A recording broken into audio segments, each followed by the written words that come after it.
NBW మీద తీసుకొచ్చినటువంటి వ్యక్తి చట్టం ప్రకారం అరెస్ట్ చేస్తే కోర్టులో ప్రొడ్యూస్ చేయాలి.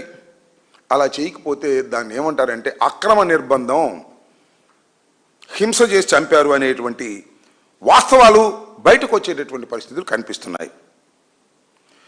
ఒకవేళ సాయికృష్ణని ఈ కేసులో కాకపోతే వేరే ఉన్న కేసుల్లో తీసుకొచ్చారా? ఇవన్నీ ప్రశ్నలు. ఇంకేదైనా నేరారోపణ ఉందా? దీని వెనుక ఏమైనా గూడు పుటాని ఉందా? టాస్క్ ఫోర్స్ వెళ్ళి కమిషనర్ ఆదేశం మేరకు మార్కాపురంలో ఉండి ఎక్కడో ఒక చిన్న ఉద్యోగం బాయ్గా చేసుకుంటున్నటువంటి వ్యక్తిని తీసుకొచ్చి హింసించి చంపారు అంటే దీని వెనుక చాలా పెద్ద కథ ఉన్నది అనేటువంటి ప్రచారం జరుగుతుంది. కానీ నోరు విప్పేటటువంటి పరిస్థితి ఇవాళ లేదు.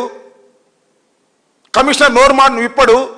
కమిషనర్ నోరు విప్పుకోకుండా తను ఇష్టం వచ్చినట్టుగా ఏదో ఇన్వెస్టిగేషన్ జరుగుతుంటే రోజుకు ఒక రకంగా టీవీల్లో వచ్చేటటువంటి పరిస్థితి వాళ్ళకి కనిపిస్తూ ఉంది.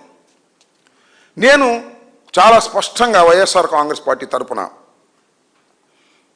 ఉన్న సమాచారం మేరకు దీనికి బాధ్యత వహించవలసిన మొట్టమొదటి వ్యక్తి కమిషనర్ ఆఫ్ పోలీస్ విజయవాడ. ఆయనే దీనికి బాధ్యత వహించాలి. నాగరాజు అనే తర్వాత కథ.